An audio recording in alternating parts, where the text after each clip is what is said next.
Au cours de ce webinaire sur l'impact de la COVID-19 sur le maintien des filles à l'école dans les pays suèdes organisé par le FNIAP, il a été d'abord procédé à la présentation des résultats préliminaires de l'enquête sur le décrochage scolaire des filles dans les 9 pays concernés.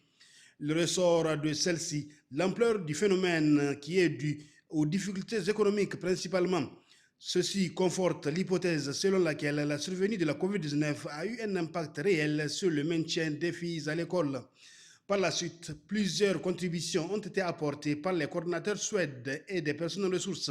Pour le Niger, le secrétaire général du ministère de l'Éducation nationale et le coordinateur suède se sont appesantis sur les leçons apprises et les perspectives pour y remédier. Le Niger est déjà dans un programme de transition sectorielle d'éducation et de la formation de 3 années qui offre des stratégies qui peuvent servir à atténuer le décrochage scolaire, notamment celui des jeunes filles. En termes de perspective, le gouvernement envisage de créer vraiment des centres d'hébergement et des internats pour améliorer les conditions d'études des filles et aussi prendre beaucoup de mesures pour la réinsertion des filles dans le système éducatif, celles qui auront abandonné.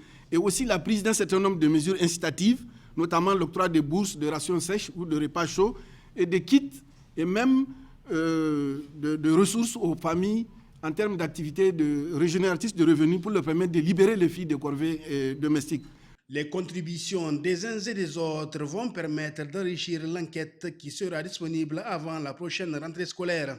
Il faut noter que l'engagement politique des pays suèdes a été salué particulièrement, celui de Mohamed Bazoum, le chef de l'État du Niger, qui fait de l'éducation et de la scolarisation de la jeune fille l'une de ses priorités. Le projet Suède Autonomisation des femmes et dividendes démographiques financé par la Banque mondiale œuvre pour le maintien de la fille à l'école dans la poursuite de ses objectifs.